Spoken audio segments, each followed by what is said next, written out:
Phoenix Audio presents What I Saw at the Revolution, a Political Life in the Reagan Era. Every now and then when I worked in the Reagan White House, I'd look up from my notes at a meeting and look at the faces around the table, or walking the halls, look into the offices and see the young men and women with their heads bent over a report, and I'd think, we are the ones who will walk behind the caisson. Someday when we're older, he will die, and there will be a great funeral with a flag-draped coffin and a riderless horse with the boots turned backward, and behind that the family and friends, and behind them, us.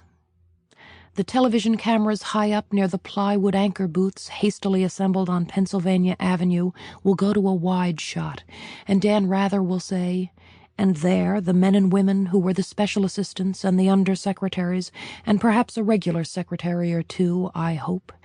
When you say Reagan administration, you're talking about them. It wouldn't be sad. I could even imagine it as jolly.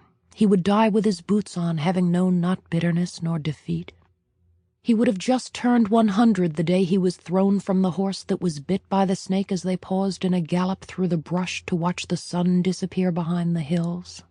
He would have lived to see the communist world entirely break up and seen us build the manned space station. An old man exhausted in a great struggle, one of the leaders of the 80s we now, in the year 2011, acknowledge to have been great. Reagan, Thatcher, John Paul II, perhaps Gorbachev, dead now, and here we are, gathered once again, like the end of Chariots of Fire, where one of the old running stars, bent and gray, turns to a friend at Harold Abrams' funeral and says, "We did it, didn't we?" as the stern chords of Jerusalem boom from the cathedral. When I left the White House, I decided to write this book. In the past, such things were expected of a few top aides and a speechwriter or two.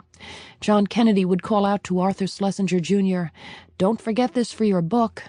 And William Safire tells how Nixon used to introduce him saying, "This is Safire. He's a fine fellow, but he's a writer, of course," meaning he's taking notes. Most White House books have been written by men and have an unspoken subtitle, What I Did with Power. And many have another, If Only They'd Listened to Me, the Fools. But I didn't have much power, and sometimes if they'd listened to me, they would have been wrong. I should tell you about myself. I was born smack dab in the middle of the century in Brooklyn, New York in 1950, the third in an Irish Catholic family of 7 children.